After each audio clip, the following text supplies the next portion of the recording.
கலைஞராயிரம். திருச்சி ஒரு காலகட்டத்தில் காங்கிரஸ்காரர்களின் கோட்டையாக இருந்தது. கட்சி அங்கு திராவிட முன்னேற்ற கழகம் வளர்ச்சி பெறவே இல்லை. அதனால் அறிஞர் அண்ணா அவர்கள் அங்கு போக மறுத்துவிட்டார். அதன் காரணமாக அன்பில் தர்மலிங்கம் அவர்களும் பொன்முலை பரசாங்க அவர்களும் சேர்ந்து ஒரு பெரிய மாநாடு ஒன்றை நடத்தலாம் என்று அறிஞர் அண்ணாவிடம் சென்று அழைத்தார்கள். அறிஞர் அண்ணா வர மறுத்துவிட்டார். இருவரும் ரொம்ப வருத்தப்பட்டு கொண்டு இருக்கும் பொழுது கலைஞரிடம் போய் சொல்ல, கலைஞர் அவர்கள் அவரும் அவருக்கு அண்ணாவிடம் சொல்ல அண்ணா முழுமையாக மறுத்துவிட்டார். வேண்டுமென்றால் கலைஞரை அழைத்து சென்று நீங்கள் சிறு கூட்டங்களை நடத்தி கொள்ளுங்கள் என்று கூறிவிட்டார்.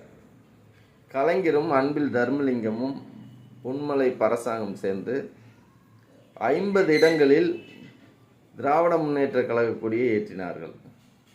தொடர்ந்து சிறு சிறு கூட்டங்களை கலைஞரை வைத்து நடத்தி அங்கு திராவிட முன்னேற்ற கழகத்தின் ஒரு கட்சி மிகப்பெரிய வலிமை பெறும் அளவிற்கு மக்களை திரட்டி அங்கு அதிகாரத்தை நிலைநாட்டினார் அன்பு தலைவர் கலைஞர் அவர்கள். அதன் பிறகே அறிஞர் அண்ணா அவர்கள் திருச்சிக்கு வந்தார்.